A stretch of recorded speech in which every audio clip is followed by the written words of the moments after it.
আরব দেশে কাবার পাশে মানবের সেরা মানব এসেছে, ঠিক না? আরব দেশে কাবার পাশে মানবের সেরা মানব এসেছে। মায়া মিনার কোলে চন্দ্র দোলে পাখিরা সুরে সুরে গান ধরেছে। ওকে এসেছে রাসূল এসেছে, ওকে এসেছে রাসূল এসেছে, হাবিব এসেছে রাসূল এসেছে। ধন্য ধন্য হয়েছে ধন্য নবীকে যে ভালোবেসেছে, ঠিক না? ধন্য ধন্য হয়েছে ধন্য নবীকে যে ভালোবেসেছে। দোজখ হারাম আরাম আরাম জান্নাতে যার নাম লিখেছে।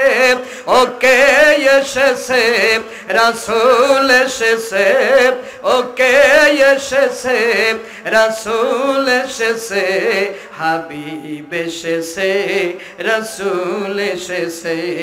আকাশের তারাগুলি জান্নাতের তারাগুলি, আকাশের তারাগুলি জান্নাতের তারাগুলি ঝিলিমিলি ঝিলিমিলি জ্বলছে।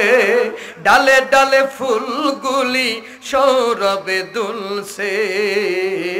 রাসূল এসেছে হাবিব এসেছে, রাসূল এসেছে হাবিব এসেছে। আল্লাহর নবী 2 রাকাত নামাজ পড়লেন বাইতুল্লাহর দিকে, আর 2 রাকাত নামাজ পড়লেন বাইতুল মুকাদ্দাসের দিকে। ওই জায়গা একটা মসজিদ নির্মিত হলো, ওই মসজিদকে আজও মসজিদে কিবলাতাইন বলা হয়। সুবহানাল্লাহ। তাহলে নবীরা মনে মনে যা বলতো আল্লাহর দরবারে তা পৌঁছে যাইতো। দাউদ চিন্তা করলেন, আল্লাহ আমি তো মারা যাব, আমি মারা যাওয়ার পরে কে নবী হবে, কে প্রেসিডেন্ট হবে একটু দেখে যাইতে পারলে ভালো লাগতো, জানতে পারলে ভালো লাগতো। পৃথিবীর কারোর কাছে বলা লাগলো না। আল্লাহ জিবরাইলকে বললেন, জিবরাইল আমার নবীর মনের কষ্ট আমি দূর করে দিতে চাই। শুনতেছেন? এই যে একটা বক্স বাক্স আমি দিলাম, এই বাক্সটা নিয়ে আমার নবী দাউদের কাছে যাবা এবং তাকে বলবা এই বক্সটা সামনে রেখে তার যতগুলো ছেলে আছে সব ছেলেদের এক জায়গা ডেকে তিনি যেন জিগান এই বক্সে কি আছে। দাউদের যে ছেলে বলে দিতে পারবে আমি আল্লাহ তাকেই নবী বানাবো, তাকেই প্রেসিডেন্ট বানাবো। সবাই মিলে কোন হযরত দাউদ আলাইহিস সালাম জিবরাইলের কথা মতো বক্সটার সামনে নিয়ে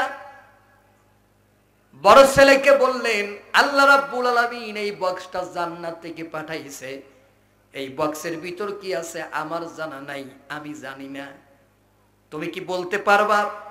বড় ছেলে বললেন, আব্বাজান যেটা আপনার জানা নাই আর এটা তো গায়েবের ব্যাপার, অদৃশ্যের খবর আমি জানি না, সুতরাং এটা আমি বলতে পারবো না। দ্বিতীয়টা বলল, বড় ভাই যখন বলতে পারে নাই আমি জানি না। এরকম করে একটা একটা ভাই যখন ফেল মারতেছিল তখন এক পাশে ছোট মানুষ সুলাইমান আল্লাহর দরবারে 2টা হাত তুলে চোখের পানি ছেড়ে দিয়ে কাঁদেন আর বলেন, আল্লাহ আমি তোমার গোলামের বাচ্চা, গোলাম, আমি জানি না ওই বাক্সের ভিতর কি আছে, আমার বাবারও হয়তো জানা নাই। রব্বুল আলামিন তুমি যদি মনে করে থাকো আমি সুলাইমানের প্রেসিডেন্ট হওয়া দরকার, তুমি যদি মনে করে থাকো আমি সুলাইমানের নবী হওয়ার দরকার, তাহলে তোমার এই গায়বী ইলম থেকে তুমি আমার একটু বলে দাও, আমি আমার বাবার প্রশ্নের উত্তর দিতে পারবো। আর যদি বলে না দাও আমি সুলাইমানের বলবার ক্ষমতা নাই। সুলাইমান সহযোগিতা চায় কার? আরো জোরে, আল্লাহ রে ডাক রে বান্দা, আল্লাহ রে ডাক, আল্লাহ রে ডাকিলে বান্দা, আল্লাহ রে ডাকিলে বান্দা পাবি রে তুই মাপ, আল্লাহ রে ডাক রে বান্দা আল্লাহ রে ডাক, ঠিক কিনা? যখন তোমার কেউ ছিল না তখন ছিলাম আমি, এখন তোমার সব হয়েছে পর হয়েছি আমি রে, পর হয়েছি আমি। ছোট্ট কালে মায়ের কোলে যখন ছিলে তুমি, তোমার মায়ের দুগ্ধ দিয়া খাওয়াইছিলাম আমি। ওই আল্লাহরে ভুলে গিয়ে, ওই আল্লাহরে ভুলে গিয়ে করছো বান্দা পার। আল্লাহ রে ডাক রে বান্দা আল্লাহ রে ডাক। সুলাইমান ডাকে কাকে? আমরাও বিপদে পড়লে ডাকবো কাকে? জোরে!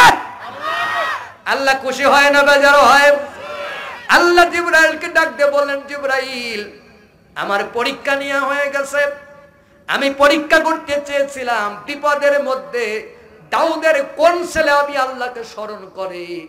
আমার পরীক্ষায় সুলাইমান পাস করেছে, আমার সুলাইমানের কাছে যাও আর সুলাইমানকে বলে দাও ওই বক্সের ভিতর কয়টা বস্তু আছে, বস্তুগুলোর নামও তুমি সুলাইমানের বলে দাও। জিবরাইল আসলেন, এসে সুলাইমানকে বললেন, সুলাইমান এতগুলো বস্তু আল্লাহ এই বক্সের ভিতর দিয়েছেন, বস্তুগুলোর নাম আমি তোমারে বলে দিলাম, তোমার বাবা যখন জিগাবে তখন তুমি তোমার বাবারে বলে দিবা এবং সেইগুলো ওই বক্সের ভিতর খুঁজে পাওয়া যাবে। এবার বলেন সুলাইমানের বলা সহজ হলো না কঠিন হলো? হযরত দাউদ ডাক দিয়ে বলেন, সুলাইমান আমার কোন ছেলে বলতে পারে নাই এই বক্সের মধ্যে কি আছে, তুমি কি বলতে পারবা? সুলাইমান বলেন, আব্বাজান আপনি যদি আমাকে অর্ডার করেন আর আল্লাহ যদি মেহেরবানি করেন, আমি কেন যে কোনো মানুষ বলে দিতে পারবে। হযরত দাউদ বলেন, সুলাইমান আমি জানতে চাই ওই বক্সের ভিতর এমন কোন জিনিস আল্লাহ জান্নাত থেকে পাঠালেন যা আমার জানা নাই। এটা যদি হযরত দাউদ জানতে চায় আপনাদের জানার ইচ্ছা আছে কিনা? হযরত সুলাইমান তিনি নবী হলেন, তিনি প্রেসিডেন্ট হলেন, কে বানালেন? একজন নবী যদি প্রেসিডেন্ট হতে পারেন তাহলে একজন মুল্লা মৌলবী প্রেসিডেন্ট হতে পারে কি পারে না? আমাদের দেশের চিন্তা হলো মৌলবী থাকবে খানকা মসজিদ আর মাদ্রাসায়, এরা এই সমস্ত ভোট টোট কেন করবে? কথা বল, এই ভোট টোটেরা কেন করবে? এটা অনেকের মনের ভিতর চিন্তা। এরা চুরিও করতে পারবে না, আমাদের খাওয়াইতেও পারবে না। এই মৌলবীর দল আবার কেন আসলো রে? এই সাধু দিয়ে দেশ চলে নাকি? আহা, রাজনীতিটা কোথায় এনে আমরা ঠেকাইছি? কষ্ট হচ্ছে, কথা কি চলবে? বিশাল এক বাহিনী দিলেন, অদ্ভুত বাহিনী। এজন্য হযরত মূসা বলেছিলেন, ওয়া আতাকুম মা লাম ইউতি আহাদাম মিনাল আলামিন, হে বনি ইসরাঈলেরা আল্লাহ তোমাদের এমন সব নিয়ামত দান করেছেন যা গোটা পৃথিবীতে এই জিনিসগুলো আল্লাহ আর কোন জাতিরে দেয় নাই। সুবহানাল্লাহ। সেই জিনিসগুলো কি দেখেন, একটু মন দিয়ে শুনবেন। আল্লাহ সুলাইমানকে বিশাল এক বাহিনী দিলেন, সেই বাহিনীতে সৈন্য ছিল তিন প্রকার। এক প্রকার হচ্ছে জিন থেকে, শুনতেছেন, এরা ছিল নৌবাহিনী। এক প্রকার দিলেন মানুষ থেকে, এরা হলো স্থল বাহিনী। আর এক প্রকার দিলেন পাখি থেকে, এরা হলো বিমান বাহিনী। সুবহানাল্লাহ। আচ্ছা, পাখিরা কি যুদ্ধ করেছে? আস্তে কোন কে, পাখিরা যুদ্ধ করেছে? কোন সূরায় আছে?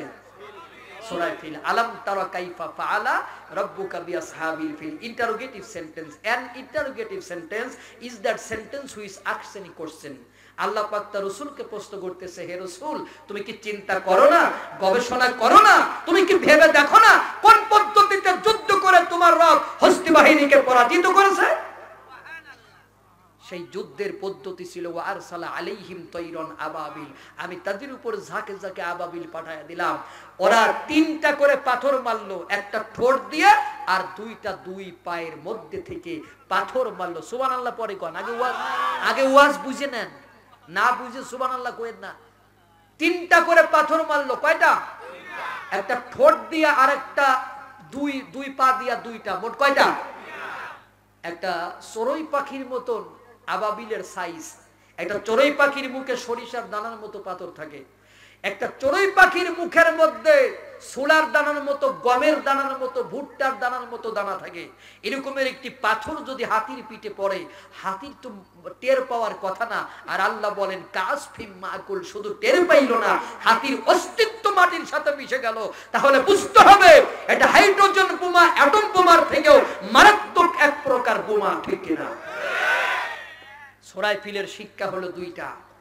এক নম্বর শিক্ষা, পদাতিক বাহিনী যত বড় শক্তিশালী হোক বিমান বাহিনীর সাথে পারে না।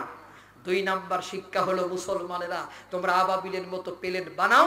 আবাবিল যেমন ওদের উপরে 3টা করে পাথর নিক্ষেপ করলো, তোমরাও ঠিক আব্রাহা বাহিনীর উপরে পেলাম থেকে আটম বোমা, হাইড্রোজেন বোমা ফেলা শেখো। তাহলে এই পৃথিবীর কোন আব্রাহা আর তোমাদের উপরে ছড়ি ঘুরাইতে পারবে। এর একটা শিক্ষা আমরা কোরআন থেকে নেই নাই। আমরা কোরআন থেকে শিক্ষা নিছি তাবিজ লেখা, দোয়া লেখা, লাল লাল কালি, হলুদ হলুদ কালি, এক কোপের ভিতর 185, আর এক কোপের ভিতর 309, আর এক কোপের ভিতর 306, আর এক কোপের ভিতর 420, 420 পেনাল কোড অফ বাংলাদেশ। আমরা কোরআন থেকে যদি শিক্ষা নিতাম তাহলে 1903 সালে প্লেন রাইট ব্রাদার্স বানাইতো না, আমরা বানাইতাম। কারণ 1500 বছর আগে আল্লাহ কোরআনে বলে দিচ্ছে আওয়ালাম ইয়ারাউ ইলাত তায়রি ফাওকাহুম সাফাতি ওয়া ইয়াকবিদনা মা ইউমসিকুহুন্না ইল্লার রহমান। ওরা কি দেখে না, ওরা কি ভাবে না যে একটা পাখি আকাশের মধ্যে কেমনে উড়ে বেড়ায়, কেমনে উড়ে বেড়ায়, কেমনে উড়ে বেড়ায়। ঠিক এই কথাটারে কোট করেন। আসলে তো তাফসির মাহফিল আমরা নাম দেই, তাফসির তো মূলত হয় না, সিল্লা সিল্লি, ঠেলা ঠেলি। ওই যে একজন বললো গরম ওয়াজ করেন, এখানে উচিত ছিল কোরআনের ব্যাখ্যা করা, বিশ্লেষণ করা, ঠিক কিনা? হ্যাঁ, এই কথাগুলি বোঝেন। 1500 বছর আগে আল্লাহ বলে দিচ্ছেন তোমরা কি দেখো না পাখি আকাশের মধ্যে কেমনে উড়ে বেড়ায়? এই দেখাটা চোখের দেখা না, এই দেখা হলো চিন্তা করা, গবেষণা করা। তোমরা কি চিন্তা করো না, গবেষণা করো না একটা পাখি কেমনে আকাশের মধ্যে ডানা মেলে মেলে উড়ে বেড়ায়? একসময় ডানাকে না মেলে বুকের সাথে লটকাইয়ে এরোপ্লেনের মতো, রকেটের মতো উড়তেই থাকে। ও শূন্যে ভাসে, মাটিতে পড়ে না। তোমরা দেখো না, তার মানে কোন পদ্ধতিতে পাখি আমি বানায় দিছি, যেই পাখি আকাশের মধ্যে উড়ে বেড়াচ্ছে। তোমরা যদি পাখিকে দেখো আর গবেষণা করো, তোমরাও উড়তে পারবা। রাইট ব্রাদার চিন্তা করলো পাখি আকাশে ওড়ে, আমরা কেন উড়তে পারি না? আর আমরা তখন গবেষণা করতেছি তাবিজ কিভাবে লেখা যায়। কতক্ষণ তাবিজ কিভাবে, ওরা গবেষণা করতেছে প্লেন কিভাবে বানানো যায়, আর আমরা সেই সময় গবেষণা করতেছি হাত কোন জায়গা বাঁধবো, বুকে না নাবিতে, কোন জায়গা বাঁধবো, দুয়াল্লিন বলবো না জুয়াল্লিন বলবো, গোল টুপি মাথায় দেবো না লম্বা টুপি মাথায় দেবো, মিলাদ পড়বো কি পড়বো না, শবে বরাত করবো কি করবো না, দোয়া ইউনুস পড়বো কি পড়বো না, এগুলি নিয়ে আমরা গন্ডগোল মারামারি করতেছি। নজরুল ইসলাম এই জন্য মনের কষ্টে লিখেছিলেন, বিশ্ব যখন এগিয়ে চলছে আমরা চলছি পিছে, বিবি তালাকের ফতুয়া খোঁজে কোরআন হাদিস সহি। হ্যাঁ, এক সময় যে আমাদের হুজুররা বলতো ছবি তোলা হারাম হারাম, এখন এমন কোন হুজুর আছে তাদের সামনে ক্যামেরা নাই? কথা কন না কেন? আছে এমন কোন হুজুর আছে? আমার এক হিন্দু কয় যে হিন্দুদের দোকানের মিষ্টি খাওয়া হারাম, হিন্দুদের বানানো কাপড় পরা হারাম, হিন্দুদের সাথে বন্ধুত্ব করা হারাম, হিন্দুদের বানানো প্লেনে হজ করেন, এইটা হারাম হয় না? তাদের বানানো প্লেনে চড়ে মক্কায় যান, লজ্জা করে না আপনাদের? এই যে মাইক গুলো চালাচ্ছেন ওদের কাছে জিগান, আউজা মেড ইন ইন্ডিয়া, বাবাজি ঠিক আছে কিনা? Made in India. এই যে ফোনগুলো ইউজ করতেছেন সবগুলো মেড ইন চায়না, যে ঘড়িগুলো ইউজ করতেছেন মেড ইন জাপান, কই সবগুলো তো খ্রিস্টানদের ইহুদিদের বানানো। লজ্জা করে না?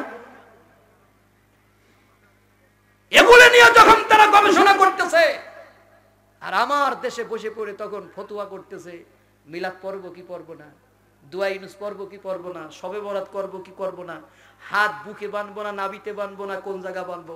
সৌদি আরবে 3 শ্রেণীর লোকে নামাজ পড়ে, বাবাজি ভালো করে শুনবেন, এক গ্রুপ এই জায়গা বান্ধে, এক গ্রুপ এই জায়গা বান্ধে, আর এক গ্রুপ কোথাও বান্ধে না, ছেড়ে দিয়ে নামাজ পড়ে। সৌদি আরবের জীবনও এই নিয়ে কোনো গন্ডগোল মারামারি নাই, আর আমার বাংলাদেশে এই নিয়ে গন্ডগোল মারামারি করে মসজিদ আলাদা হয়ে যাচ্ছে। আসলে ব্যাপারটা হয়েছে কি, আমি আপনাদের একটু বুঝাই। ওই 2 ছাত্র গেছে হুজুরের বাড়িতে বেড়াইতে। কোথায় গেছে? দেখে হুজুর বাড়ি নাই, কোথায়? কয় যে মাঠে গেছে। খালাম্মা কি করেন? কয় ভাত রান্না করি। তো ওদের খুব ক্ষুধা লাগছে, এখন চাইলে দিবে কি না দিবে, ওরা ফোন দিয়ে আসলো ভাত আজকে খাইতে হবে। তো বললো খালাম্মা ভাত রান্না করতে দেখি, তরকারি টরকারি তো দেখি না।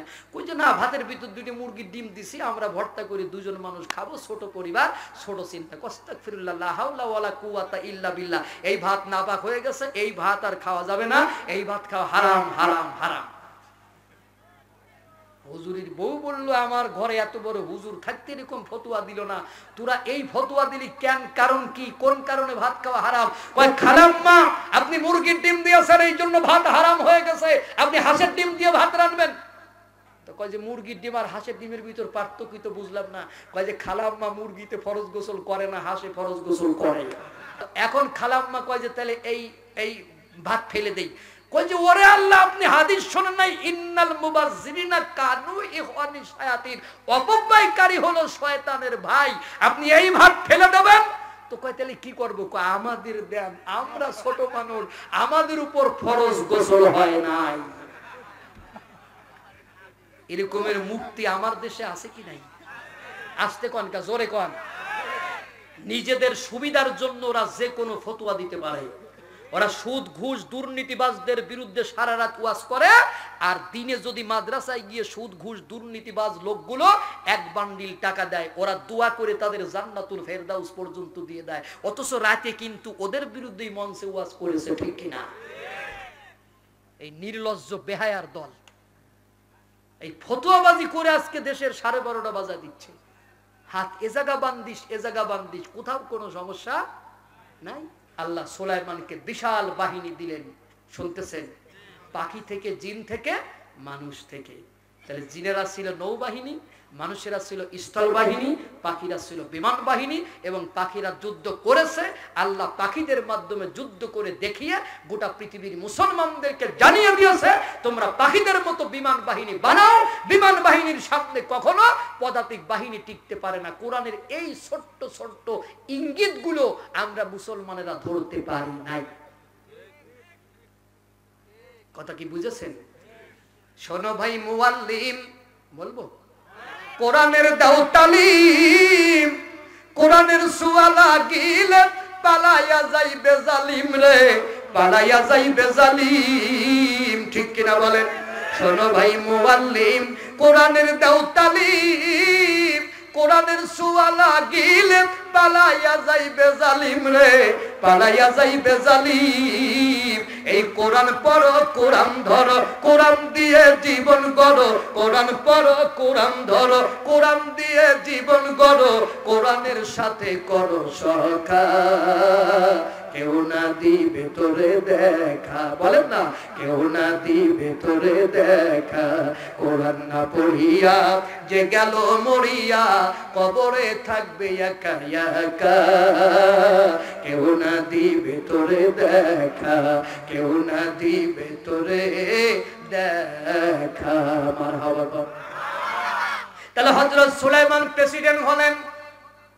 আল্লাহ বলেন ওয়াতাফাক্কাদাত তায়রা ফাকালা মা লিয়া লা আরাল হুদুদ আম কানা মিনাল গায়িবিন।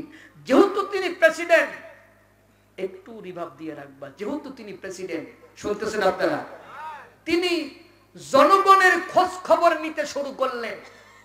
জনগণের খোঁজ খবর নিতে গিয়া তিনি পাখিদের খোঁজ খবর নিলেন, কারণ পাখিরাও তো তার জনগণ, ঠিক কিনা? মাথায় টুপি দেওয়া কি? আসতে হচ্ছে, জোরে কন। টুপি দেওয়া কি?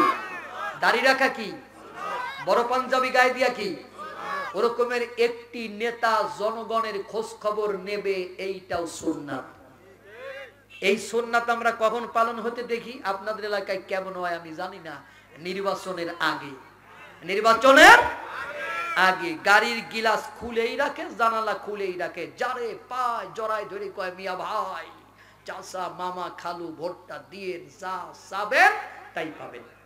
নির্বাচিত হয়ে গেলে, ইলেক্টেড হয়ে গেলে, কালো গিলাসে ঘেরা গাড়িতে যাচ্ছে, ওই মিয়া ভাই, চাচা, খালুরাই রাস্তার মোড়ে দাঁড়াইছে একটা ফুল দেওয়ার জন্য। নেতাজির এখন গাড়ির দরজাও খোলা নাই, জানালাও খোলা নাই, এখন আর হাত বাড়াচ্ছে না, কালো গিলাসের ভিতর থেকে জনগণ বলতেছে দেখ দেখ আমাদের টাটা দিতেছে, ওরা এইটা টাটা না, এর মানে হলো 5 বছর পরে আইছিলাম, আল্লাহ যদি বাঁচায় রাখে ইনশাআল্লাহ আগামী 5 বছরের আগে আর দেখা হবে না। এই জন্য আল্লাহ কয় উহুশুরুল লাযিনা যালামু ওয়া আজওয়াজাহুম ওমা কানু ইয়াবুদুন, ওই জালেমদের একত্রিত করো, ওদের বউদের একত্রিত করো, ওমা কানু ইয়াবুদুন, ওদের দোসরদের দালালদেরকে আজকে একত্রিত করো। এখানে জালেম নেতা, জালেম নেতার বউ, জালেম নেতার অনুসারী 3 গ্রুপকে কিয়ামতের ময়দানে একত্রিত করা হবে। কি জন্য? জাহান্নামে দেওয়ার জন্য। অনুসারী কারা ছিল? ওই যে পিশাব করে পানি নাই নাই নেতা, তার নামে স্লোগান দিয়ে বেড়াইছো আমার ভাই তোমার ভাই, কলাগাছ ভাই কলাগাছ ভাই, কলাগাছ ভাইয়ের চরিত্র ফুলের মতন পবিত্র। তো পিশাব করে পানি নাই নাই, ওর চরিত্র ফুলের মতো পবিত্র কেমনে হবে? এই যে স্লোগান দিয়ে বেড়াইছো, মিথ্যা স্টেটমেন্ট দিয়েছো, এজন্য কিয়ামতের ময়দানে তোমাকে জাহান্নামে যেতে হবে। সেদিন তোমার নামাজ রোজা হজ যাকাত কোনো কাজেই আসিবে না। জনগণের খোঁজ খবর নিয়ে সুন্নাত, অনেকেরই দেখি জনগণের টাকা চুরি করে মক্কায় হজ করতে উমরা করতে চলে যাচ্ছে। এগুলো উমরা না পিকনিক? আসতে কনকা। এই জন্য আর একটা গান গেয়ে যাই, জীবনে দাওয়াত দেন দেন না দেন, আমি পাবনাই এমনিতেই খুব একটা বেশি আসি না, আপনারা দাওয়াত না দিলে আমার কোনো টেনশন নাই। কিরে কথা কইস নি কে?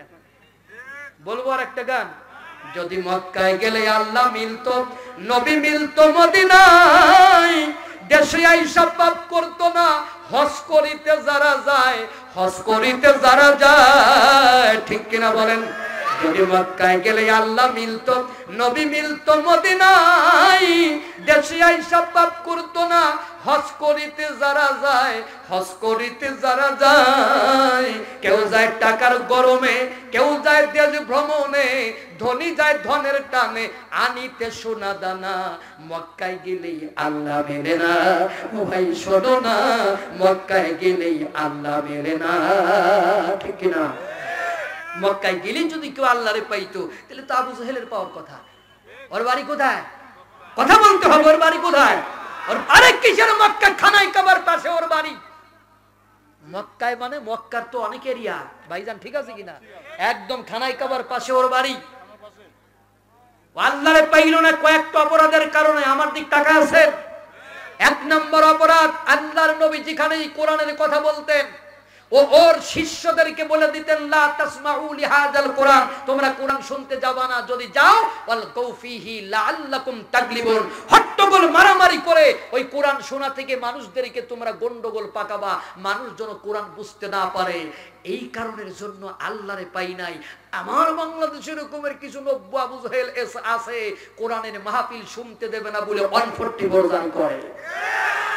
এরা যদি মক্কায় গিয়ে হজ করে, এরা আবু জাহেলেরই দোসর, ঠিক না বেঠিক?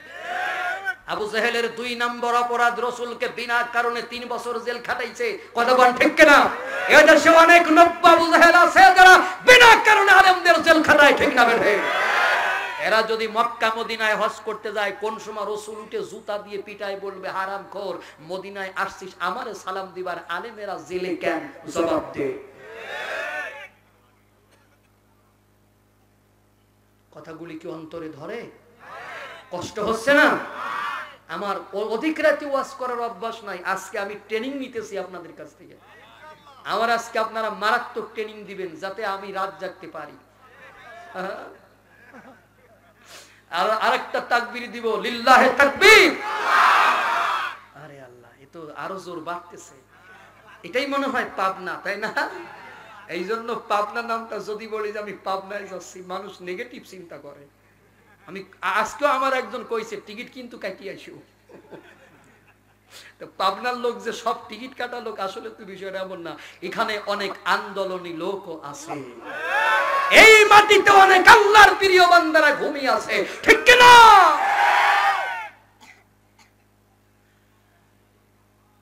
একজন মক্কায় গিয়ে শয়তানের পাথর মারতেছে। আমার দিক তাকায় থাকবেন, বেশিক্ষণ ওয়াজ করব না, আমি চলে যাব। একজন মক্কায় গিয়ে শয়তানের পাথর মারতেছে। 4টা মারার পরে দেখে পাশে একজন বৃদ্ধ লোক দাঁড়ায় দাঁড়ায় কাঁদতেছে। লোকটা 3টা পাথর এখনো হাতে আছে, কাছে গিয়া চিন্তা করলে এখানে তো সারা পৃথিবীর লোকে আসছে, তো আমি বাংলায় বললে বুঝবে নাকি, সেই জন্য কাজী গিয়ে বলতেছে হোয়াই আর ক্রাইম, কাঁদো কেন? তো বলতেছে আমি বাংলা বুঝি, আমি বাংলা। তা তুমি কাঁদতেছো কাকা? আমি মনের দুঃখে কাঁদতেছি। কখন তোমার দুঃখ কিসের? আমার জাত ভাই আমারে পাথর মারছে। কয় যে তোমার জাত ভাই কিরা? কয় তুমি। তো তুমি কেডা? কয় আমি শয়তান। কোথায় ছিলে? আমি বাংলাদেশে ছিলাম। কি করতেছিলে? কয় যে আমি বাংলাদেশে একটু ঘুরে ফিরে বেড়াচ্ছিলাম আর একটু অভিজ্ঞতা নিচ্ছিলাম, ওখান থেকে শয়তানের ট্রেনিং নিচ্ছিলাম। কারণ ওরা এমন লোক বাংলাদেশে আছে যারা আমি শয়তানের থেকেও মারাত্মক শয়তান। আমি শুনলাম যে তুমি মক্কায় যাচ্ছ, তা আমার চিন্তা হইলো তুমি মক্কায় গিয়ে পবিত্র ভূমিতে তোমার কাজ একটু দেখতে চাইছি। আহা, আমার কলিজাটা ফেটে যাচ্ছে। তুমি এসে আমারে 4টে পাথর মেরে দিলে। আমার কি অপরাধ? আমি দেশের টাকা চুরি করি নাই, আমি কখনো কোন আলেমের জেল খাটাই নাই, আমি কখনো কোরআনের মাহফিলে অনভর্তিবর জারি করি নাই, সব তোমার দিয়ে করাইছি। আজকে তুমি আমাকে মদিনায় পাথর মারলেও বাংলার জনগণ একদিন তোমাকে জুতা পিটা করে তাড়াবে। ওরে পর মানুষে দুঃখ দিলে দুঃখ মনে হয় না, পর মানুষে দুঃখ দিলে দুঃখ মনে হয় না, আপন মানুষ দুঃখ দিলে মেনে নেওয়া যায় না। ঠিক কিনা গো? খেলা হবে না? হবে। আজকে ওয়াজ হবে ইনশাআল্লাহ। কোন তো কি হলো? ঘটনা কোন জায়গায় রাখলাম? সুলাইমান জনগণের খোঁজ খবর নিতে গিয়া পাখিদের খোঁজ খবর নিলেন, মনে আছে? পাখিদের খোঁজ খবর নিতে গিয়া বললেন আমি সব পাখিরে দেখতেছি, একটা পাখিরে দেখি না, তার নাম হলো হুদহুদ। আপনারা হুদহুদ চেনেন? এই এক গ্রুপ কয় যে হুজুর চিনি। কয় কি চেনেন? কয় যে হুজুর সকালবেলা বাগানে গেলে এত বড় বড় চোখ করে তাকায় থাকে, ওর চেহারার দিকে তাকাইলে মনে হয় ওর গোষ্ঠীর কতদিনের ক্ষতি করছে আমি। ওইটার নাম হুদহুদ। আর ওইটার নাম হুদহুদ না, ওইটার নাম হলো মিস্টার হুতুম পেঁচা।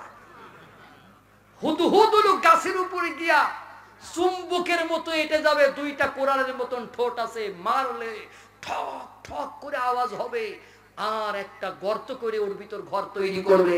এটার নাম আমাদের মাগুরাতে কাঠঠোকরা। আপনারা কি কন? এইটার নাম কোরআনে হুদহুদ। আর আমি এইটার নাম তুইছি শাহসুফি হযরত হুদহুদ। আপনারা আমারে বলতে পারেন ভাই একটা পাখির নামের আগে শাহসুফি হযরত কেন লাগালেন? যদিও আমি যুক্তিবাদী না, তারপরও যুক্তি দেই। আমাদের দেশে অনেকে নাম আছে, কাম নাই।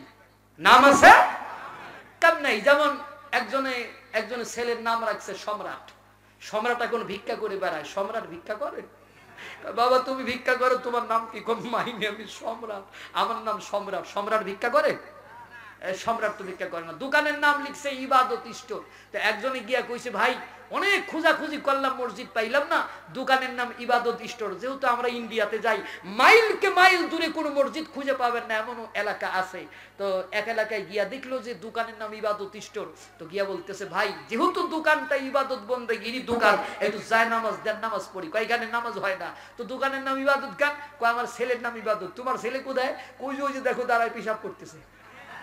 তাহলে নামের সাথে কামের মিল আছে? জোরে বলেন।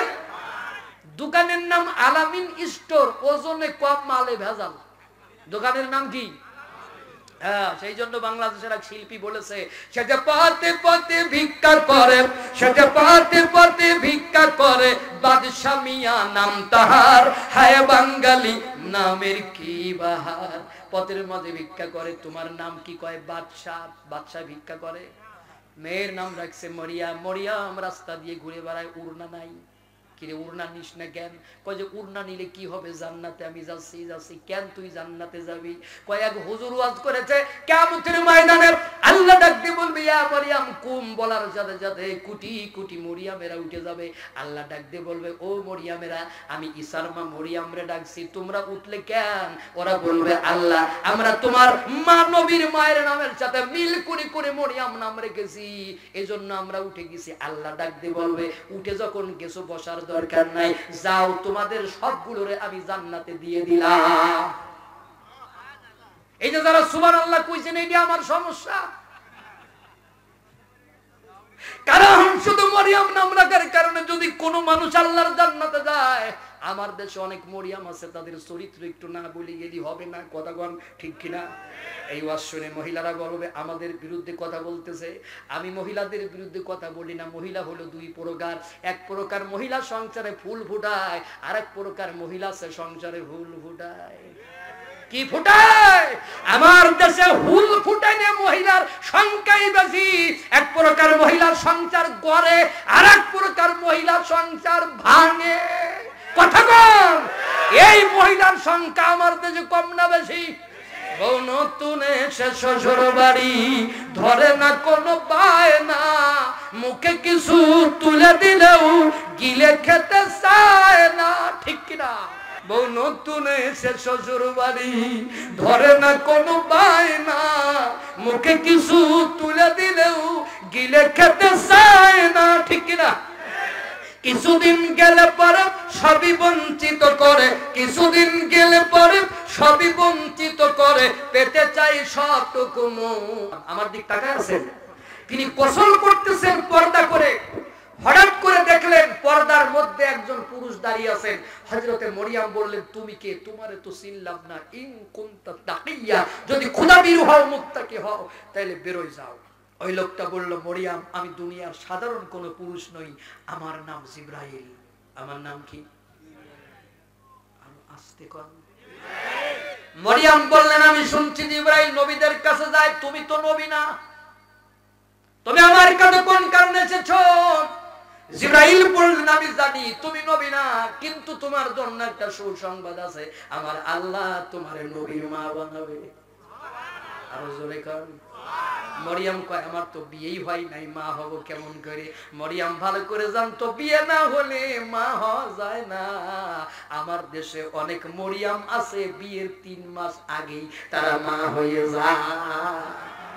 কথা কয়, এক নজর না দেখিলে বন্ধু দুনিয়া আন্ধার হয়। এই যে চলে গেল একদম সেই ফজিলাতুল, মানে ফজিলাতপূর্ণ ডে, ভ্যালেন্টাইন ডে আর লাইলাতুল ভ্যালেন্টাইন ডে। কথা বল না, অনেকের ছেলে মেয়ে রাস্তায় নামছিল না, প্রেম নিবেদন করেছে, অন্যের গাছের ফুল চুরি করে, আই লাভ ইউ। যুবকেরা, তোদের পকেটে যদি টাকা থাকে তাহলে আই লাভ ইউ আছে, আর পকেটে যদি টাকা না থাকে এখন আর আই লাভ ইউ। এই জন্য এই সমস্ত কথায় কাম দিবা না। গান যদি গাইতে হয় তাহলে গাবা, একদিন না সূর্য উঠিলে দুনিয়া আন্ধার হয়, এক সেকেন্ড না বাতাস বইলে দম যেন মর যায়। ঠিক না? তুমি বলতেছো বন্ধু, তুমি কই কই রে, প্রাণ বুঝি যাই রে, প্রাণ যাবার শোভা বন্ধু কেন? বন্ধুর বাবা আসলেও তোমার প্রাণ রক্ষা করিতে পারিবে? কথা কর। তুমি বলো, দুনিয়াটা ইবাদতের কারখানা, ইবাদত করতে নেই মানা, কোরআন হাদিস মেনে চালাও জীবন, আল্লাহর আইন হোক সংবিধান। ঠিক না বলেন? মানুষের গড়া আইন দ্বারা চলে না বিশ্ব জাহান, কোরআন আমার জীবন রে আল্লাহ, কোরআন আমার প্রাণ। গানটা ভালো না খারাপ? আরো কয় যে দুনিয়াটা প্রেমের কারখানা, প্রেম করতে নাই মানা, ওরে হারামখোর। এই গান গাওয়ার সাথে গুনাহ কম হবে না বেশি হবে? বিয়ের আগে যে মহিলাগুলোর পেটে বাচ্চা আসলো, এই বাচ্চা ডেলিভারি করার সময় যদি সুতিকাগিরি হয়, অপারেশন থিয়েটারে মারা যায়, এই লোকটা তওবা না করে মারা গেল, এই মহিলা তওবা পাইল না, তওবা না করে মারা গেল। শুধু মহিলা নাম রাখার, মরিয়ম নাম রাখার কারণে ওই মহিলা কি এখন আল্লাহর জান্নাতে যাবে? তাহলে আপনাদের সুবহানাল্লাহ ফেরত নেন, ঠিক না? শুধু নামের কারণে কোন মানুষ আল্লাহর জান্নাতে যাবে না।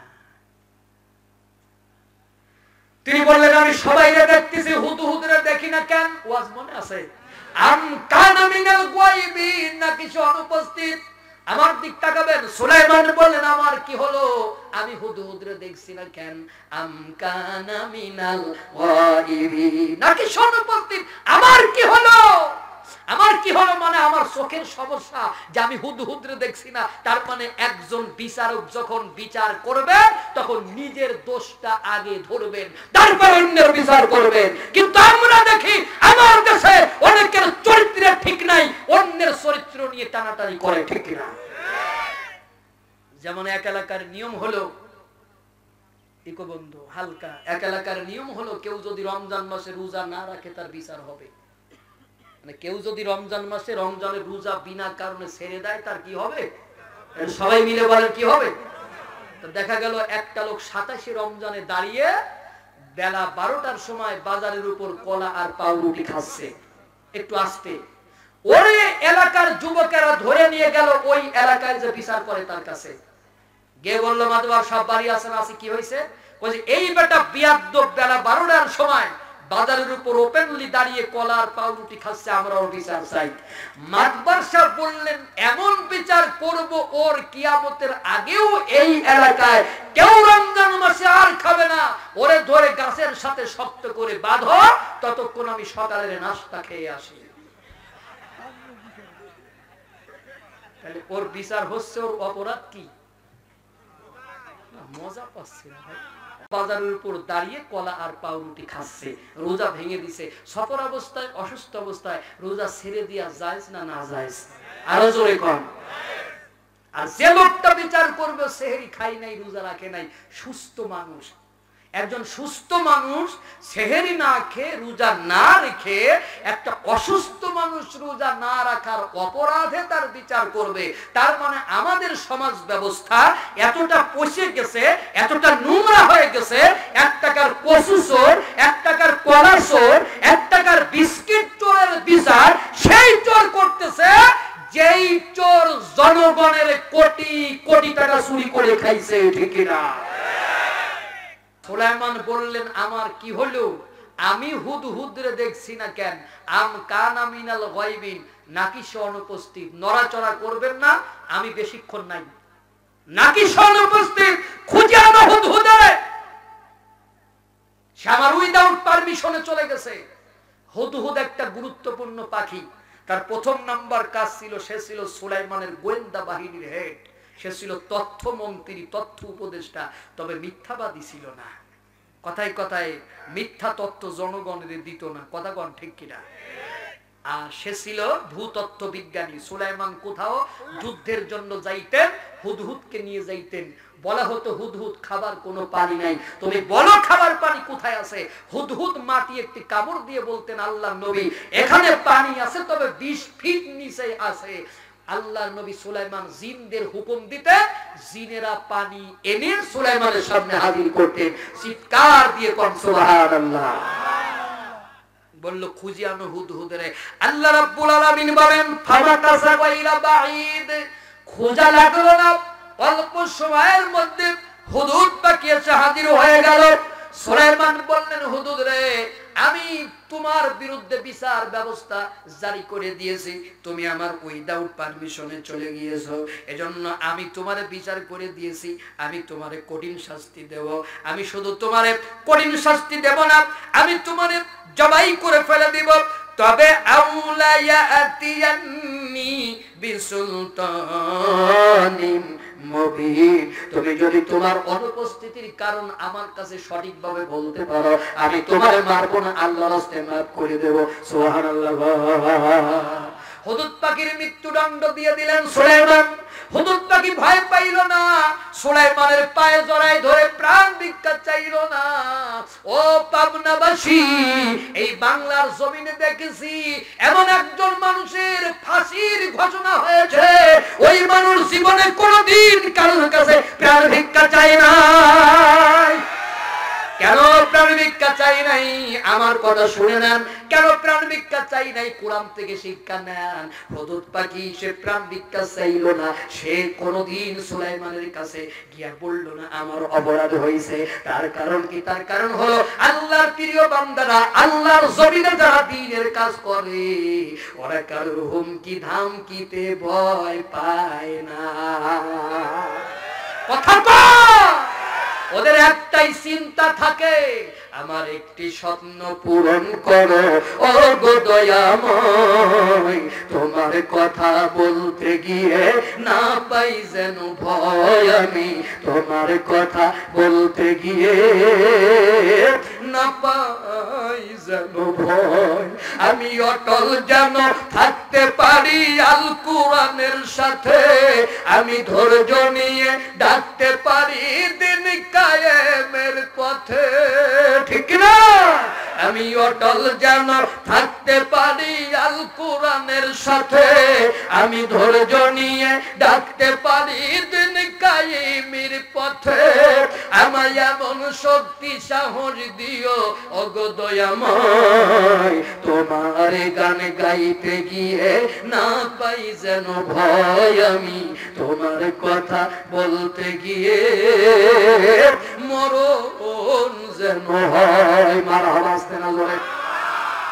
সুলাইমান বললেন আমি তোমার জন্য কঠিন বিচারের মুখোমুখি তোমারে করেছি। হুদুদ পাখি বললেন আপনি আমার জবাই করেন, কাবাব বানাই খান, যা ইচ্ছা তাই করেন। ফাকালা আহাদতু বিমা লাম তুহিত বি, আজকে আমার কাছে যে জ্ঞান আছে, তথ্য আছে, এই তথ্য আপনার কাছে নাই। মারহাবা কোন, আরো জোরে কোন। সুলাইমান বললেন তুমি কি জানো যা আমি জানি না?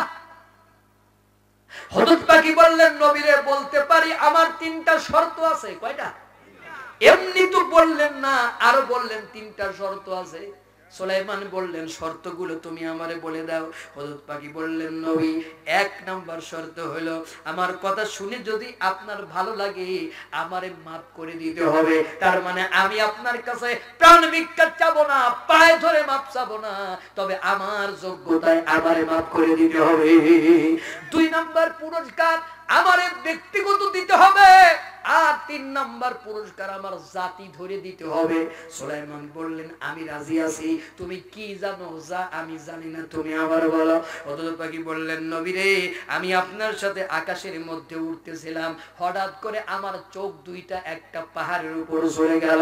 আমি লক্ষ্য করে দেখলাম ওই পাহাড়ের উপর বসে আমার একটা জাত ভাই কি যেন করতেছে। আমি মনে মনে চিন্তা করলাম ও কোনো বিপদের মধ্যে পড়লো কিনা, ও পথ হারাই গেল কিনা, ওর ঠ্যাং ভাঙলো কিনা, ডানা ভেঙে গেল কিনা। ও নবী, যেহেতু আমার জাত ভাই, তার প্রতি আমার কর্তব্য আছে, দায়িত্ব আছে। আমি চিন্তা করলাম আমি আমার জাত ভাইয়ের কাছে যাব আর তার খোঁজ খবর নেব।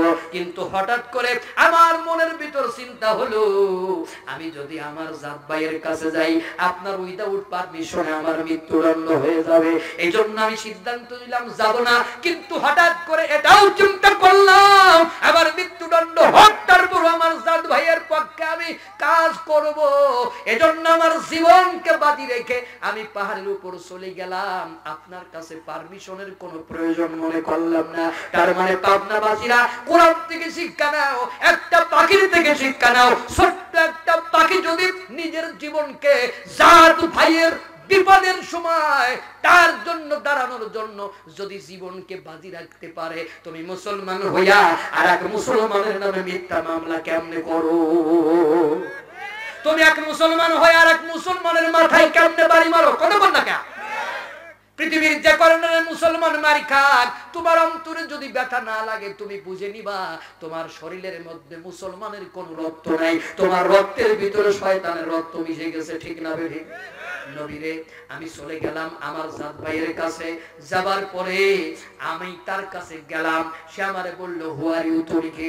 আমি বললাম আই এম হুদহুদ। সে আমারে বলল হোয়ার ইজ ইউর হোম, তোমার বাড়ি কোথায়? আমি বললাম আমার বাড়ি সিরিয়ায়। সে আমাকে বলল তুমি এখানে কেন আসছো? আমি বললাম তোমার বিপদ তাই আমি কেন আসছি। বলল আমার কোনো বিপদ নাই, এখানে একাকি বসে আছো কেন? কয় আমি নির্জনে বসে আমার আল্লাহর জিকির করতেছি। সুবহানাল্লাহ। আর আমরা নিরলায় নির্জনে বসে কানের ভিতর হেডফোন দিয়ে গান বাজাই। ও টুনির মা তোমার টুনি কথা শোনে না, যার তার সাথে ডেটিং মারে, আমায় চেনে। বন্ধু 3 দিন তোর বাড়তে গেলাম, দেখা পাইলাম না। গান গাচ্ছে, একক করে কয় নাকি হবে, কথা কয় নাকি। তারপরে আমাদের দেশের ছেলেরা বর্তমান ডিজে শোনে, এই রকমের দেখেন না, গিটার হাতে নিয়ে সব ভালো তুই একা বাসি একটু ভালোবাসি দেশি মরে। আমি গান শুনতে মানা করি না, গান গান আপনি। বড় আশা ছিল যাব মদিনায়, সালাম আমি করব গিয়ে নবীর রওজায়। মনে বড় আশা ছিল যাব মদিনায়, ঠিক না? এগুলো গাইলে গুনাহ হয় না, সব হয়। নবীর কথা মনে পড়ে কি পড়ে না? আহা কি চমৎকার গান। সে পারে তোর বসতি বাড়ি রে, এ পারে তোর বাসা, শোনাবো। ভব দরিয়া পাড়ি দিতে কেমনে করলি আশা রে, সে পারি তু বসতি বাড়ি রে, পরকে লইয়া বসত করো আপন মানুষ ছাড়ি, আপনার থুয়া সদাই কর, আপনার থুয়া সদাই কর পরের খবরদারি রে, সে পারে তোর বসতি বাড়ি রে। গুনাহ হবে, গাও এগুলো, আমার কোনো আপত্তি নাই। তো তুমি যে গান গাচ্ছ তো সব নাই। একটা পাখি নিরালয় নির্জনে বসে জিকির করে কার? আমরা জিকির করবো কার? হুজুর পাখি বললেন, বন্ধু যখন তোমার কোনো বিপদ নাই তখন আমি চলে যাই। সে বলল, দোস্ত তুমি যাইও না, তুমি আমার দেশের মধ্যে চলো, আমার দেশটা যদি ঘুরে দেখো তোমার ভালো লাগবে। শুধু ভালো লাগবে না, এই কথাগুলো তোমার বাদশার কাছে বললে তোমার বাদশা তোমার পুরস্কার দেবে। সুবহানাল্লাহ। নবী আমি ভালো করে শুনবেন। আমি তার দেশের উপর চলে গেলাম। ও নবী, সুজলা সপলা একদম সুন্দর একটা দেশ, নদী মাতৃক একটা দেশ, আমার দেখে ভালো লাগলো। কিন্তু আমি চিন্তা করলাম ওই দেশে কোনো পুরুষ মানুষ নাই নাকি। কয় যে কেন ওই দেশে পুরুষ মানুষ নাই, সব কি মেয়ে মানুষ? কয় যে নবীর সেরকম তো মনে হইলো। কয় যে কি করে বুঝলে? কয় যে ইন্নী ওয়াজাদতু ইমরাআতান তামলিকুহুম ওয়া উতিয়াত মিন কুল্লি শাইইন ওয়া লাহা আরশুন আযীম। আমি দেখলাম অনেক পুরুষ মানুষ আছে কিন্তু রাষ্ট্র চালাচ্ছে একজন মহিলা। নবী আপনি বলেন পুরুষ থাকলে সেইটা থেকে মহিলা রাষ্ট্র চালায়? কষ্ট হচ্ছে নাকি? ব্যথা পাইছেন? কিছু করার নাই। কোরআনে ওই যে ইন্নী ওয়াজাদতু ইমরাআতান তাবলিকুহুম ওয়া উতিয়াত মিন কুল্লি শাইইন ওয়া লাহা আরশুন আযীম। আমার বাপের বানানি কথা কই নাকি আমি? কোরআনে থাকলে তো শোনাই লাগবে। এই একজন ডাক্তারের কাছে গেছে, কয় আমার পেটের ব্যথা। ডাক্তার এত বড় এক সুচ বের করে কয় তোরে ফুটো করে দেব। তো কয় যে এই ব্যথা আমার দেবেন না।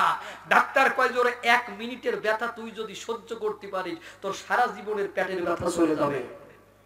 তুমি কোরআনের মাহফিলে এসে যদি 2টা হক কথা শুনতে পারো তুমি কবরের আযাব থেকে মুক্ত হতে পারবে। আর এই কোরআনের মাহফিলে কোরআনের কথা শুনে যদি তোমার অন্তরের মধ্যে ব্যথা লেগে থাকে তাহলে তুমি ডিএনএ টেস্ট করে দেখবা তোমার রক্তে মুসলমানের রক্ত নাই, ওটা নমরুদ আর ফিরাউনের রক্ত হয়ে গেছে। ঠিক না? আমি কি বানায় বানায় কথা কই? আমি গিয়ে দেখলাম তাদের উপর একটা মহিলা মানুষ রাষ্ট্র চালাচ্ছে। রাষ্ট্র পরিচালনার জন্য এমন কোন নিয়ামত নাই যে আমার আল্লাহ ওই মহিলারে দেয় নাই।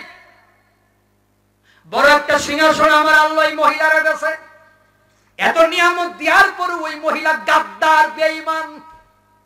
ওই মহিলা কি আস্তে কনকে জোরে বলবে কি, আশেপাশে আছে না মহিলাদেরকে গাদ্দার বেঈমান বললি যদি বাড়ি গেলে আমাদের ধরে, সেই জন্যই ভয়ে কথা করছে না। ওরে আল্লাহ এত নিয়ামত দিয়েছে, বড় একটা সিংহাসন দিয়েছে, আমার আল্লাহর গোলামি না করে সূর্যের গোলামি করে ও সূর্যের পূজা করতেছে। নাউজুবিল্লাহ কর। নবী আমি এইটা দেখলাম, ওয়াজাতুহা ওয়া কওমাহা ইয়াসজুদুনা। আল্লাহ বলতেছেন যে সে বলতেছে যে আমি দেখলাম যে ওই মহিলা সূর্যের পূজা করতেছে এবং তার কওমের লোকেরা, এটা দেখে আমার মাথা গরম হয়ে গেল। আমি ওই জায়গায় দাঁড়ায় শপথ করে নিলাম, রানী বিলকিস রে, তুমি যত বড় ক্ষমতাশালী হও না কেন, তোমাকে যতদিন পর্যন্ত এক আল্লাহর গোলামি করাইতে না পারবো ততদিন পর্যন্ত আমি তোমার কাছ থেকে সরব না। সুবহানাল্লাহ। আল্লাহর পয়গম্বর সুলাইমান বললেন, হুজুর আমি তোমারে পুরস্কার দিয়েছি, গল্প শুনেছি, কিন্তু আমি একটু পরীক্ষা করতে যাই। ক্বালা সানানজুরু আসাদাকাতা আম কুনতা মিনাল কাযিবিন। আমি একটু পরীক্ষা করে দেখতে চাই তুমি আমার কাছে সত্য বললে না মিথ্যা বললে। ইজাহাব বিকিতাবি হাযা, এই পত্র নিয়ে তুমি চলে যাবা রানী বিলকিসের কাছে। ফাআলকিলাইহিম, এই তুমি তাদের উপর সাবমিট করবা। সুম্মা তাওয়াল্লা আনহুম, সেখানে তুমি কিছু সময় অবস্থান করবা, এরপরে ফানজুর মাযা ইয়ারজিউন, সেখানে তুমি কিছু সময় অবস্থান করবা। সুবহানাল্লাহ। আর আমার চিঠি পাবে, প্রতি উত্তর কি দেয় সেইটা তুমি আমার কাছে নিয়ে হাজির হবে। রানী বিলকিসের দরবার থেকে সুলাইমানের দরবারের দূরত্ব ছিল ১৫০০ মাইলের পর। হযরত পাখি উড়ে চলে গেল রানী বিলকিসের চিঠি দিবার জন্য, কিন্তু যাবার পরে দেখলো না চিঠি দেয়া যাবে না, কারণ রানী যেই জায়গা ঘুমাই আছে একটা দুইটা বাউন্ডারি না ৭টা বাউন্ডারি দিয়া, প্রত্যেক বাউন্ডারিতে ১২,০০০ করে সৈন্য মোতায়েন করা, ৮,৮৪,০০০ সৈন্য মোতায়েন করা, কোন মানুষ যেন রানীর কাছে যাইতে না পারে, আর রানীর যেন মরণ না হয়, আজরাইল যাতে আসতে না পারে। কথা কোন ঠিক কিনা?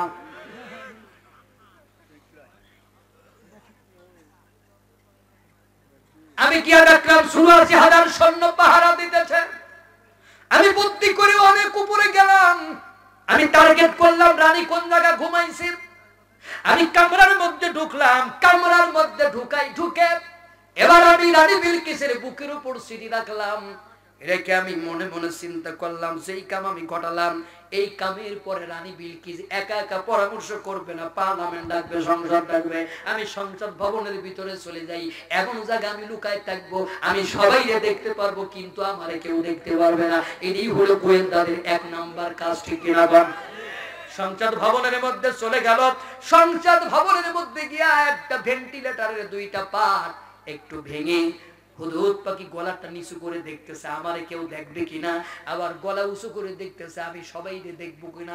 পজিশন ঠিক করে বসে পড়ে জিকির করতেছে, আল্লাহ আল্লাহ আল্লাহ লা ইলাহা, জোরে জোরে আল্লাহ আল্লাহ আল্লাহ আল্লাহ লা ইলাহা ইল্লাল্লাহ লা ইলাহা ইল্লাল্লাহ সুলাইমানু নবিয়ুল্লাহ।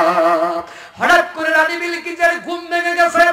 ঘুম থেকে জেগে দেখে বুকের উপর ভার, হাত দিয়া দেখে একটা চিঠি, ওই চিঠি মুখের ভিতরে নিয়ে জোরে জোরে 3টা চুমা খাইছে। সুবহানাল্লাহ।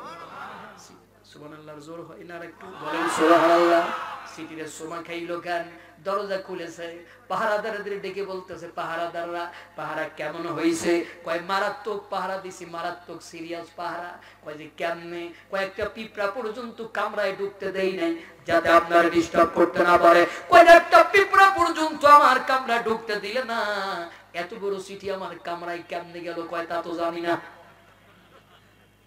রানী বলতেছে, পাহারাদারেরা এই কারণে চিঠিতে 3টা চুমা খাইছি, কারণ ৮৪,০০০ সৈন্য মোতায়েন করা, আমার কামরার মধ্যে ৮৪,০০০ সৈন্যের চোখ ফাঁকি দিয়ে একটা মানুষ চিঠি পৌঁছায় দিল, তোমরা টের পাইলো না। আমি বুঝেছি রে, আমার কামরায় আজরাইল গেলেও তোমরা টের পাবা না। আজরাইল ঘুষ খায়? আরো জোরে। তাহলে এত টাকা চুরি করে বিদেশে পাচার করো কেন? আজরাইলের কি বন্দুকের ভয় আছে? কথা বল। আজরাইলে খায় না ঘুষ, শোনো রে ও মানুষ। বলবো সব যদি এই বছর বলে দিয়ে যাই, আগামী বছর কি বলবো? আজরাইলে খায় না ঘুষ, শোনো রে ও মানুষ, কি হবে কালো টাকার পাহাড় গড়িয়া। আইসো খালি যাইবা খালি, 3 টুকরা কাপড় লইয়া। ঠিক না? অর্থ সম্পদ ব্যাংক ব্যালেন্সের কেন পারো বড়াই? আজ মরিলে কাল 2 দিন, মিশে ভাবের লড়াই, মিশে ভাবের লড়াই। যশকাতি সম্পদের পাহাড় যাবে না সঙ্গে তোমার। ঠিক না বল? যশকাতি সম্পদের পাহাড় যাবে না সঙ্গে তোমার, থাকবে পড়িয়া। আইসো খালি যাইবা খালি, 3 টুকরা কাপড় লইয়া। আইসো খালি যাইবা খালি, 3 টুকরা কাপড় লইয়া। দেহ সেরে প্রাণ পাখিটা গেলে রে মনুরে, আপন পরে হিসাব সবে সাঙ্গ ভবপুরে, সাঙ্গ ভবপুরে। কাঁদবে কয়দিন সুজন সজন, তোমাকে দিয়ে দাফন। ঠিক না? কাঁদবে কয়দিন সুজন সজন, তোমাকে দিয়ে দাফন যাবে ভুলিয়া। আইসো খালি যাইবা খালি, 3 টুকরা কাপড় লইয়া। আইসো খালি যাইবা খালি, 3 টুকরা কাপড় লইয়া। আস্তে মারহাবা না জোরে আস। রানী বিলকিস ডাকতে বললে 1 ঘন্টা সময় দিলাম, পার্লামেন্ট ডাকো। পার্লামেন্ট ডাকা হলো। পার্লামেন্টের ভিতরে গিয়া রানী বিলকিস তার সংসদ সদস্যদেরকে ডাক দিয়ে বলতেছেন, ইয়া আইয়ুহাল মালাউ ইন্নী উলকিয়া ইলাইয়া কিতাবুন কারীম। ভালো করে শুনবেন, নড়াচড়া করা যাবে না। রানী বিলকিস তার সংসদ সদস্যদের ডাক দিয়ে বলতেছে, ও আমার সংসদ সদস্যরা, আমার কাছে একটা চিঠি পাঠানো হয়েছে, সম্মানিত চিঠি। সুবহানাল্লাহ। আমাদের দেশে অনেকে কয় হুজুর কোরআনের রাজনীতি নাই। রাজনীতি কিন্তু কবেন না। তুই কোরআনের রাজনীতি কি করে খুঁজে পাবি? একজন 3.5 হাত পুকুরের পানি মাপতে পারে না, ও বাঁশ ঘাড়ে করে বঙ্গোপসাগরে গেছে সাগরের পানি মাপার জন্য। কত দূর পাগল! ওরেই পাবনায় আগে ভর্তি করা দরকার। ঠিক কিনা? ওরে তুই 3.5 হাত পুকুরের পানি মাপতে পারিস না, তুই গেছিস বঙ্গোপসাগরের পানি মাপতি। ওরে তুই কোরআন পড়ির ইউয়াস কোসুবি সুদুরিন্নাস। এই হলো তোর কোরআন পড়া। আলহামদুলিল্লাহি রাব্বিল আলামিন, কুল হুয়াল্লাহু আহাদ, আলহামদুলিল্লাহি রাব্বিল আলামিন, আলাম তারা কাইফে ফেলা রব্বুকা বিআসহাবিল ফিল। এই হলো তোর কোরআন পড়া। আর তুই কোরআনের রাজনীতি খুঁজে পাবি এটা সম্ভব না। ঠিক কি না বলেন? কোরআনের রাজনীতি খুঁজে নাও, প্রতিপক্ষ করে কেমন করে সম্মান করতে হয়। তোমরা তো প্রতিপক্ষ করে গালিগালাজ করো। আর রানী বিলকিস বলতেছেন, আমার কাছে একটা সম্মানিত চিঠি আছে, তিনি প্রতিপক্ষের সম্মান দিতেছে। তার মানে তুমি দল করো, সরকারি দল। আমি এক দলের কথা বলতেছি না। তুমি যদি বিরোধী দলের সম্মান করো, তাহলে আগামীতে তোমার পালানোর কোনো সম্ভাবনা নাই। এই সম্মানগুলো কোরআনে শিখাই দিচ্ছে, পরস্পর সম্মান। তুমি যদি আমারে সম্মান করো, আমি আসার পরও তোমারে সম্মান করব। আর তুমি যদি আমারে শালা বলে গালি দাও, আমি তোমারে দুলাভাই বলবো না, মুকুর দেব। এই শিক্ষাগুলো কোরআন থেকে নাও। তুমি কোরআনে কয় যে রাজনীতি নাই, তুই রাজনীতি, তুই কোরআন পড়িস, ইউয়াস কোসুবি সুদুরিন্নাস। তুই কোরআনের রাজনীতি খুঁজে পাবি কি করে রে মূর্খ? তুই পুকুরের পানি মাপতে পারিস না, তুই বঙ্গোপসাগরে বাস ঘাড়ে করে গেছে আমি পানি মাপবো। কত দূর পাগল! এত বড় পাগল মনে হয় পাবনার এই মেন্টাল হসপিটালেও নাই। কথা বল ঠিক না? কারণ ওখানকার পাগল গুলো অনেক শিক্ষিত। একদিন চলেন চাই,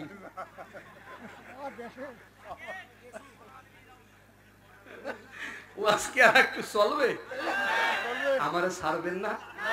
আমি আজকে বাড়ি যাব না, কালকে আমার মাহফিল নাই। হ্যাঁ, এত রাত কোন ঠেকাবেন কামারে? আরে তাকবীর হোক, লিল্লাহে তাকবীর। সংসার সদস্যরা বলে রানীরা সিডিটা আসছে কার কাছ থেকে? রানী বলেন ইন্নাহু মিন সুলাইমান। এই সিডি আসছে সুলাইমানের কাছ থেকে। সিডি সম্মানিত হলো কেন? ওয়া ইন্নাহু বিসমিল্লাহির রাহমানির রাহিম।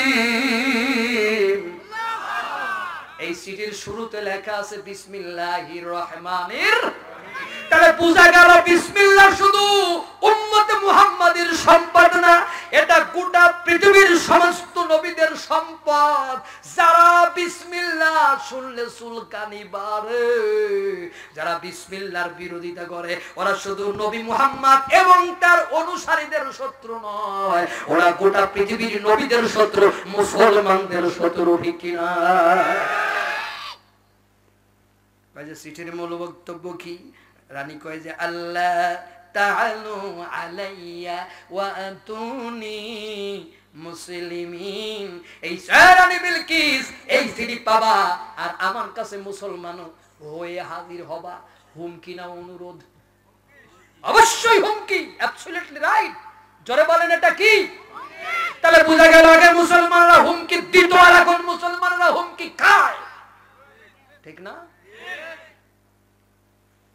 রানী বলেন আমার সংসদ সদস্যরা, আমি তোমাদের যুক্তি ছাড়া কোনো কাম করি না, তোমরা আমাকে একটু যুক্তি দাও। ক্বালাত ইয়া আইয়ুহাল মালাউ আফতুনি ফি আমরি মা কুনতু খাতিয়াতান আমরান হাত্তা তাশহাদুন। ভালো করে আমার দিক তাকায় আছেন। তাফসীর মাহফিলে বইছেন, কোরআনের ভাষা না বুঝলে তাফসীর নাম লেখাও যাবে না, শোনাও দরকার নাই। এখানে রানী বিলকিস বলতেছে, ও আমার সংসদ সদস্যরা, আমি তোমাদের যুক্তি ছাড়া পরামর্শ ছাড়া কাম করি না, আমার একটু যুক্তি দাও, পরামর্শ দাও, এখন আমি কি করব? ও বাজানেরা, ও পাবনার মানুষেরা ভালো করে বোঝেন। এই কথার থেকে প্রমাণ হয়ে গেল রানী বিলকিস যদিও তার রাজ্যটা রাজতন্ত্রের আদলে ঘোষণা ছিল, কিন্তু সে গণতন্ত্রের আদলে রাষ্ট্র পরিচালনা করত। আর পৃথিবীতে এমনও দেশ আছে মুখে মুখে গণতন্ত্রের কথা কয়, আসলে ভিতরে ভিতরে ওইটা রাজতন্ত্র, ওইটা হলো স্বৈরতন্ত্র। ঠিক কিনা? তাহলে বোঝা গেল সব রানী এক রানী, সব মহিলা এক মহিলা। রানী যেমন হবে তার সংসদ সদস্যরাও তেমন হবে না? খারাপ হবে? তেমন হবে। রানী যেমন হবে সংসদ সদস্যরাও তেমন হবে। রানী যদি হয় তেল তেলে তেল মারা, তাহলে তার সংসদ সদস্যরা হবে তেল মারা। কথা কোন ঠিক কিনা? রানী যেমন সংসদ সদস্যরাও তেমন। রানীর কথা শুনে সংসদ সদস্যরা বলতো যে কালু নাহনু উলু কুওয়াতি ওয়া উলু বাসিন শাদীদ, আমরা শক্তিশালী কঠোর যোদ্ধা, কিন্তু এটা আপনার ইন্টারনাল ব্যাপার, এখানে আমরা ইন্টারফিয়ার করিব না। রানী বলতেছেন শোনো, কালাত ইন্নাল মুলুকা ইযা দাখালু ক্বারিয়াতান আফসাদুহা ওয়া জাআলু আইজ্জাতা আহলিহা আদিল্লা। শোনো, কোন রাজা যদি, রাজা বাদশা যদি কোন জনপদের ভিতর ঢুকে যায়, সে ওই জনপদকে ভেঙে লন্ডভন্ড করে দেয়, ওখানকার সম্মানিত ব্যক্তিদেরকে ঘাড় ধরে ধরে তাড়িয়ে বেইজ্জতি করে। আমি পরীক্ষা করতে চাই যে আমার হুমকি দিল ও আল্লাহর নবী না দুনিয়ার সাধারণ রাজা বাদশা। দুনিয়ার সাধারণ রাজা বাদশাদের সাথে যুদ্ধ করা যাবে, আল্লাহর নবীদের সাথে যুদ্ধ করা যাবে না। সুবহানাল্লাহ। তাহলে ওই মহিলা মুশরিক হলেও মহিলা বুঝেছিল দুনিয়ার সাধারণ রাজা বাদশাদের সাথে যুদ্ধ করা যায়, আল্লাহর নবীদের সাথে যুদ্ধ করা যায় না। আর পৃথিবীতে এমন মহিলা দেখি, ওই মহিলাদের চিন্তা হলো সবার সাথে পারি আর না পারি, হুজুরদের সাথে পেরেই ছাড়বো। তাহলে বোঝা গেল সব মহিলা এক মহিলা। খেলা হবে। হাদিয়া দিলে সুলাইমান নিয়ে নেবে, ও মনে করবে রাজা, আর গন্ডগোল বাঁধাইলেও তো জানে না সুলাইমান কেমন মাল। এখন আমি এই গন্ডগোল কি করে থামাবো? কারণ সে যদি আপনার জিনের মাধ্যমে হাদিয়া পাঠায় দেয়, আমি তো জিনের সাথে উড়ে পারবো না। হঠাৎ করে মাথার মধ্যে বুদ্ধি আসলো, বাতাসরে ডাকতে বলে, বাতাসরে কার কথা মতো তুমি চলো? বাতাস কয়, সুলাইমান যেদিক যাইতে বলে আমি ওই দিক যাই। আল্লাহ সুলাইমানের 7টা নিয়ামত দান করছিলেন, এর একটা নিয়ামত বাতাসকে যেদিক যাইতে বলতেন বাতাস ওই দিক যাইতো। বাতাসরে ডাকতে বলতে যে, বাতাসরে তুমি কার কথা মতো চলো? বাতাস বলেন, সুলাইমান আমার যেদিক যাইতে বলে আমি ওই দিকে যাই। হুদুদ পাখি বলে, বাতাস যদি তাই হয় এই খবর সুলাইমানের কাছে নিয়ে দাও, সুলাইমান যেন হাদিয়া না নেয়। বাতাস আগে যায় না জিন আগে যায়? এই যে আমার কাছে মোবাইল ফোন আছে, এখন আমি আমেরিকা ফোন করব, জিনের বাপ তার বুড়ো বাপ আমার ফোনের আগে যাইতে পারবে? তাহলে এখানে একটি শিক্ষা নেন, সর্বপ্রথম বাতাসকে ব্যবহার করে খবর আদান প্রদান করেছে সুলাইমানের হুদুদ পাখি, যা আমরা বর্তমান করতেছি ফোনের মাধ্যমে, তাও আমরা তৈরি করতে পারলাম না। এটা খ্রিস্টানেরা তৈরি করলো আর আমরা তৈরি করলাম, হাত কোন জায়গা বাঁধবো।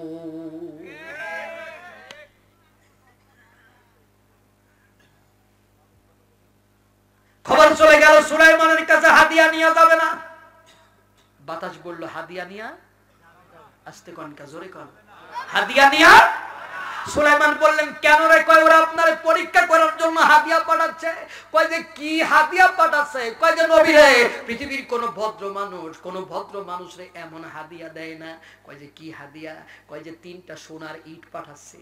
কয় ইট পাঠাচ্ছে কেন? কয় যে ওদের যে অনেক টাকা আছে, সম্পদ আছে, ওরা আপনারে সেইটা বুঝাচ্ছে। কয় যে তুই একটু ইটের সাইজ মেপে দিতে পারবি? ইটের একটা সাইজ আছে না, তুই একটু ইটের সাইজ মেপে দিতে পারবি?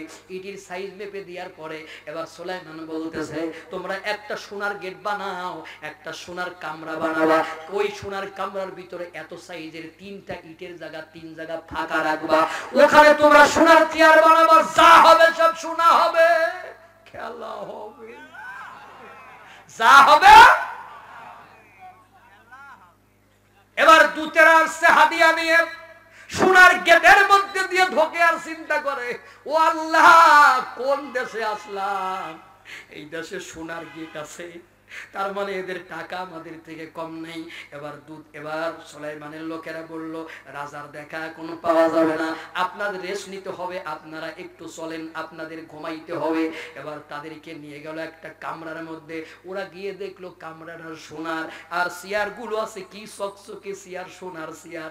একজন চেয়ারের উপর বসে মনে মনে চিন্তা করে, আল্লাহ এই চেয়ারে কোনোদিন বসতে পারি নেই, কোন কারণে বসে ফেলাইছি, এই চেয়ার সারা যাবে না। ওরে চেয়ার,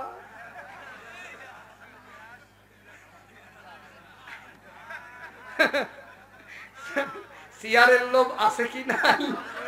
আরো জোরে। বাপ দাদার আমলে কোনোদিনে জায়গা বসতে পারতাম না, বসে যখন পড়ে আছি, এত সুন্দর চেয়ার, কি মজা। একজন কয়, আই বেটা তুই চেয়ার নিয়ে পড়ে আছিস, যার এত সোনা, তার 3 জায়গা ফাঁকা কেন রে? কয় যে তাই তো, এই আমাদের কাছে ইট কয়খান? 3 খান লাগা, দেখে 1 চুল জায়গা ফাঁকা নাই, এই 3টা ইটি লাগবে ওই 3 জায়গা বন্ধ করার জন্য। একজন আর একজনের কয়, দোস্ত আমরা আসার আগে আমাদের ইটের সাইজ এই বিটা মাপলো কি করি? মারহাবা কর। মুসলমানদের পাওয়ার, মুসলমানদের কর্তৃত্ব, প্রভাব প্রতিপত্তি এখানে উঠে এসেছে। সেই মুসলমানেরা আজকে ভিনদেশীদের দালালি করে, ঠিক কিনা? আর এদের পিছনে কিছু মৌ পিলাস লোভী মৌলভীও আছে। মানে মৌ মানে কি? কথা কয় না। মৌ মানে কি? মধু। আর লোভী মানে লোভী, মৌলভী, তারাও আছে।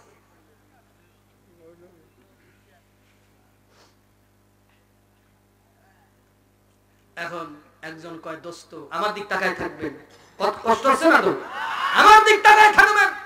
একজন কয় যে এই হাদিয়া নিয়ে যদি আমরা সুলাইমানের কাছে যাই, আর যদি সুলাইমানের লোকেরা বলে চোরের দল আমাদের কামরা থেকে খুলে নিয়ে আইছে, বিশ্বাস না হয় লাগায় দেখ, আমরা সব কয়টা জেলে যাবো, পালানি উচিত। একজন বলল না, এসে যখন পড়েছি এই লোকটারে না দেখে যাওয়া যাবে না, হাদিয়া নিয়ে গেছে।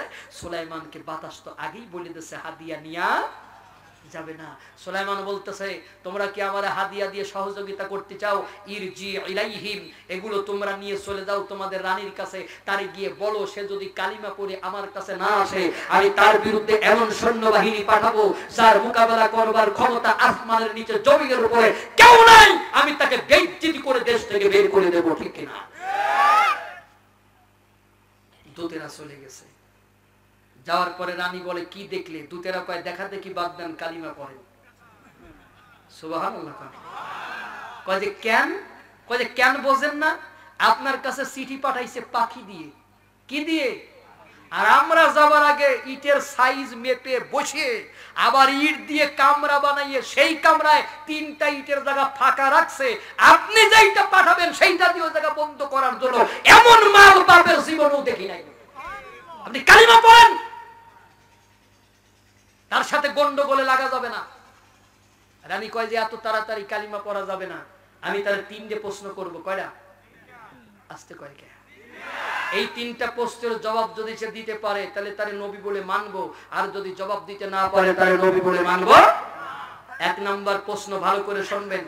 1 নাম্বার প্রশ্ন, দুধ তুমি যাবা 100টা পুরুষ মানুষ 100টা মহিলা মানুষ নিয়ে একই রঙের কাপড় দিয়ে ঢেকে নিয়ে যাবা, কেউ যাতে বুঝতে না পারে কোনগুলি পুরুষ আর কোনগুলো মহিলা মানুষ। আল্লাহর পয়গম্বর সুলাইমানকে বলবা, উইদাউট টাচ করা যাবে না, সিংহাসন থেকে নামা যাবে না, সিংহাসনের উপর বসে তোমার ভাগ করে দিতে হবে, এখানে 100টা পুরুষ কোনগুলো আর 100টা মহিলা মানুষ কোনগুলো, টাচ করা যাবে না। 1 2 নাম্বার, 100টা পুরুষ ঘোড়া 100টা মহিলা ঘোড়া নিয়ে যাবা, একই রঙের কাপড় দিয়ে ঢেকে দুনিয়ার কেউ বুঝতে পারবে না কোনগুলো পুরুষ ঘোড়া কোনগুলো মহিলা ঘোড়া। সুলাইমানকে বলবা, টাচ করা যাবে না, সিংহাসনের উপর বসে তোমার ভাগ করে দিতে হবে কোনগুলো পুরুষ ঘোড়া কোনগুলো মহিলা ঘোড়া। 3 নাম্বার প্রশ্ন, একটা কৌটা নিয়ে যাবা, এই কৌটার মধ্যে আমি এমন কিছু দিয়ে দেব যেটা শুরু থেকে শেষ পর্যন্ত একটা ছিদ্র করে দিতে হবে, উইদাউট টাচ ছাড়া।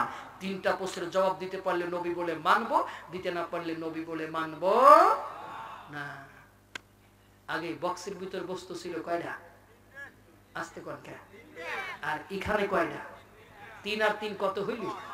আমি 3টা বলে দিয়ে যাব বলছিলাম, 6টা বলবো তা কি বলছি? এখন আমি কোন 3টা বলবো আর কোন 3টা ফেরত নেব কোন? নো, আমি 3টাই বলবো। বলেন।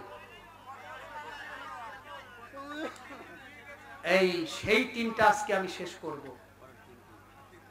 এইটা আমি বুদ্ধি করে রেখে গেছিলাম, আবার এই বছরে 3টা রেখে যাব, পরের বছর আবার এসে বলবো। এরকম 40 বছর টানবো ইনশাআল্লাহ। আমারে কি মনে করছেন খেলা হবে? আচ্ছা, এবছর সব বলে দিয়ে যাই, কারণ 2 বার যখন আইছি তখন আমার আর স্বাদ নাই। আমি বুঝেছি আমি পারি। আরে নিজের প্রশংসা কে করুক না করুক, আমার প্রশংসা আমি করি, সমস্যা কি? একজন খাট বানাচ্ছে, একজন গিয়ে কয়, ভাই খাট কেমন হচ্ছে? কয় আলহামদুলিল্লাহ ভালোই হচ্ছে। তো তোমার কথা তুমি কও, আমরা ভাই আমি এত কষ্ট করে খাট বানাই, তুই কোন কালে আমার প্রশংসা করবি? আমি তার জন্য কি বসে থাকবো রে? সেই জন্য আমার প্রশংসা আমি করি। তো যাই হোক, আমি 6টাই বলে দিয়ে যাব, একটাও বাদায় রেখে যাব না, কারণ আমি গত 2 বছর ধরে আপনাদের জ্বালাচ্ছি, সেই জন্য প্ল্যান করে এই ওয়াজটা আমি উঠাই নিয়ে আসছিলাম ফুল ওয়াজটা আপনাদের শোনানোর জন্য। তো এখন আমি যেটা করব, আমার ছোট্ট একটু কাজ আছে, সেই কাজ হলো আমি কিছু এই পাঠাবো, কি জানি ওই কিছু ব্যাগ পাঠাবো, ব্যাগগুলো ভরে ভরে দেবেন, আমি কিন্তু চেক করব এই ব্যাগ এইগুলো উঠতেছে কেন। কি হলো?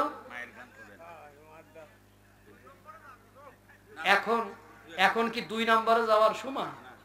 ওয়াজের সময় যখন কেউ উঠলো না, এখন কালেকশনের সময় উঠলে আমি মাইন্ড করব। ভাই একটু পরে দাঁড়ান, শোনেন আমি বলি, ওয়াজ যা করার আমি করে ফেলাইছি। এখন কেউ যদি চলে যান আমার দুঃখ নাই, তবে আমি ব্যাগ দেওয়ার আগে চলে যাবেন, আর আসতে পারবেন না। আছেন কেউ এখন আর বেরোবেন? আছেন? কথা বল না, ব্যাগ দেওয়ার পরে আর কিন্তু উঠতে পারবেন না। কথাটা বোঝেন নাই না?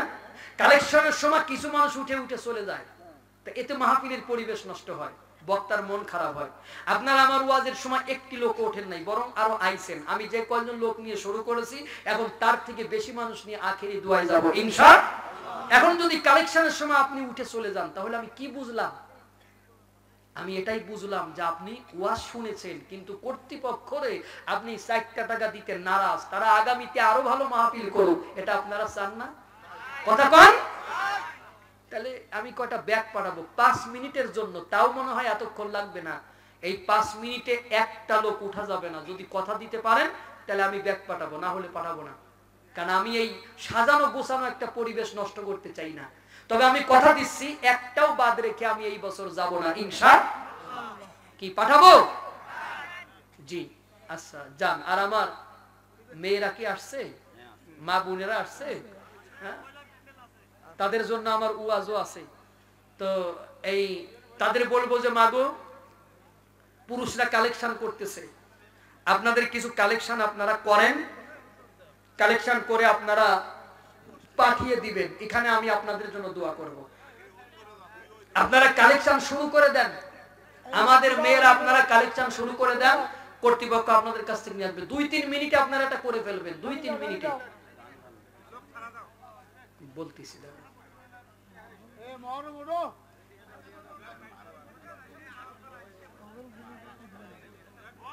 একটা মায়ের গজল বলে আমি বিদায় নিব ইনশাআল্লাহ। জি চলে আসেন, চলে আসেন।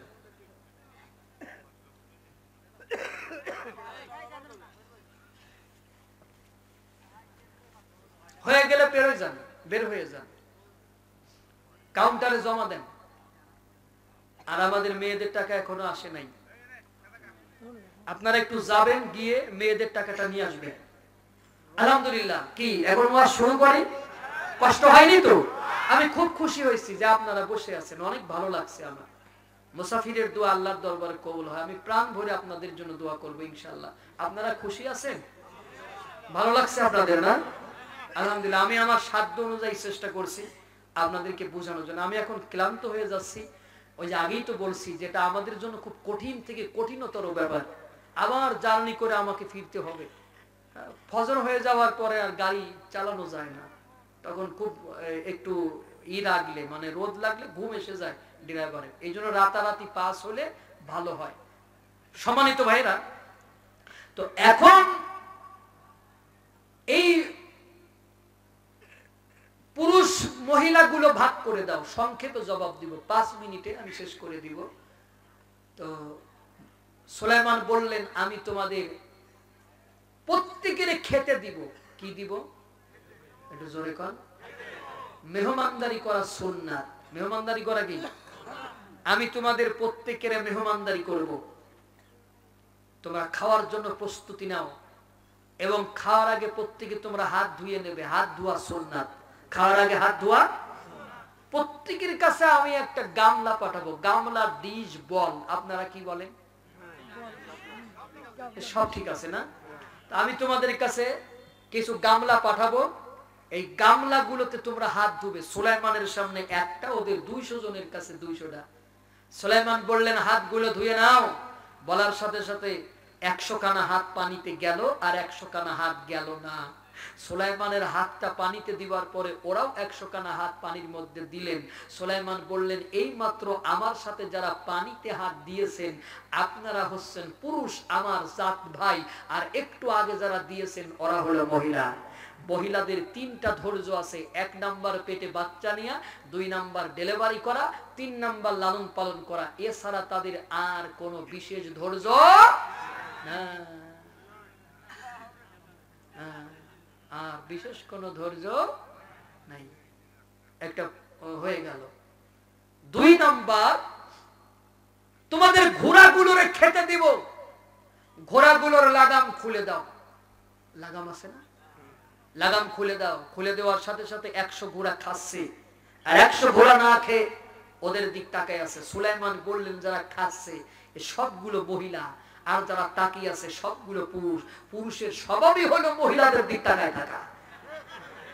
না, হাসার কিছু নাই। কারণ আল্লাহ 10টা বস্তুকে মানুষের কাছে আকর্ষণীয় করেছে। এর এক নাম্বার হলো হুব্বুশ শাহাওয়াতি মিনান নিসা, পুরুষের কাছে নারীকে আকর্ষিত করেছে, লোভনীয় করেছে। কোন পুরুষ যদি বলে আমার নারীর প্রতি লোভ নাই, ও হলো ইন্টারন্যাশনাল সুর।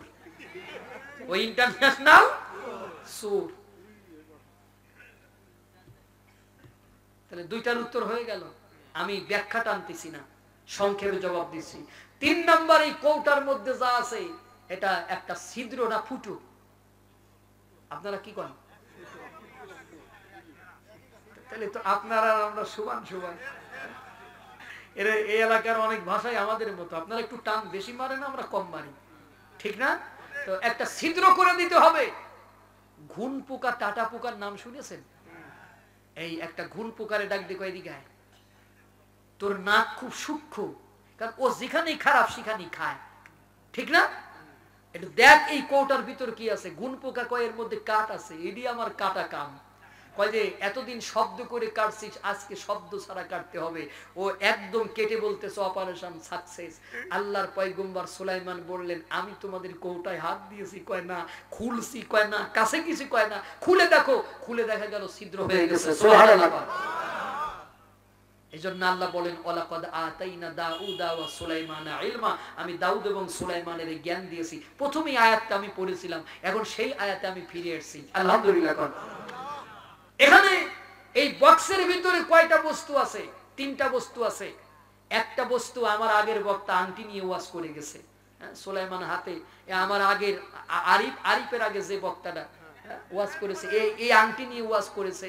একটা ছিল আংটি, যেটা সুলাইমান হাতে দিতেন, কুদরতি আংটি। আর একটা ছিল একটা চাবুক। এই প্রত্যেকের অনেক লম্বা লম্বা ওয়াজ আছে। উনি তো এই ওয়াজ অনেকক্ষণ ধরে করতেছিল, আমি দেখলাম। তো একটা ছিল আংটি, যেটা সুলাইমান হাতে দিতেন। একটা ছিল চাবুক। চাবুক হচ্ছে শাসক হবার নিদর্শন। তিনি যে শাসক হবেন পরবর্তীতে, এটা আল্লাহ একটা নিদর্শন দিয়েছিলেন সুলাইমানের কাছে। মানে এই চাবুক যার কাছে যাবে, এই চাবুকের বিশেষত হলো, কেউ যদি বিয়াদপি করতে আল্লাহ এবং রাসূলের সাথে, চাবুক নিজে ধরে তার পিটাতে। সুবহানাল্লাহ। আর একটা ছিল একটা নবুয়াতি চিঠি। এই ছিল আপনাদের টোটাল আলোচনা। আমি আর আজকের আলোচনা বাড়াবো না। দোয়া না করে কেউ যাবেন না। কেন দোয়া করবেন? কারণ আজকের দোয়াই হতে পারে আমাদের জীবনের শেষ দোয়া। কথা বল না কেন? আজকের দোয়াই হতে পারে আমাদের জীবনের শেষ দোয়া। আমার ভাইজান, আমাদের সদ্য স্যার, আমার হুজুর, চেনেন তো আপনারা? জিটা আসতে কোন কে এমন ভাবে কোশ্চেন জানি ওনারা চেনেন না। জোরে কোন চেনেন? আমি ওনার সম্মানে এই 2 বার আসছি। আমি ওনারও অনেক সম্মান করি এবং ভালোবাসি উস্তাদ হিসাবে। উনি সরল মনের একজন মানুষ, যে কোনো রাগ ঢাক নাই, যারে যা বলার বলে ফেলায়। তো এখন ওনার জন্য আমি 2 বার আসছি। উনি বারবার করি আমাকে একটা মায়ের গজল বলতেছিলেন। আসলে আলোচনার ভিতরে অপ্রাসঙ্গিক কোনো কিছু টানা যায় না। আমার কোনো আলোচনার ভিতরে মায়ের কোনো কথা ছিল না, এজন্য আমি গজলটা ওই সময় গাইতে পারি নাই। এখন আমি আমার স্যারের এই কথায় একটা মায়ের গজল গাইতে চাই, যদি আপনারা অনুমতি দেন। আরে স্বার্থ সারা বন্ধু বান্ধব কাছে আসে না। তুই লাস্টে ভালোই বাজাইছিস, বিয়ে করছিস নাকি? তাহলে তোর জন্য আর দোয়া করব না। আরে স্বার্থ সারা বন্ধু বান্ধব কাছে আসে না, বিনা স্বার্থে দুনিয়ায় কেউ ভালোবাসে না। স্বার্থ ছাড়া ভালোবাসে শুধু আমার মা। ঠিক না? আসলে আপনারা একটা বিষয় বুঝেছেন, আমাদের তো বাড়ি আছে। কার বাড়ি? আমার বাড়ি, ভাইয়ের বাড়ি, চাচার বাড়ি। আচ্ছা, মেয়েদের কোনো বাড়ি আছে? আহারে, একবার ভাবেন, তাদের কোনো বাড়ি নাই। বাবার বাড়ি এই গ্রামে, শ্বশুর বাড়ি ওই, তবে তোমার বাড়ি কই গো নারী, তোমার বাড়ি কই? নারীরা কখনো থাকে বাপের বাড়ি, কখনো থাকে স্বামীর বাড়ি, কখনো থাকে ছেলের বাড়ি, কখনো থাকে ভাইয়ের বাড়ি, আর শেষকালে তাদের নিজস্ব বাড়ি হলো কবর। হ্যাঁ, ঠিক না? তাদের উপর অত্যাচার নির্যাতন করেন, বাড়াবাড়ি করেন, লজ্জা করে না?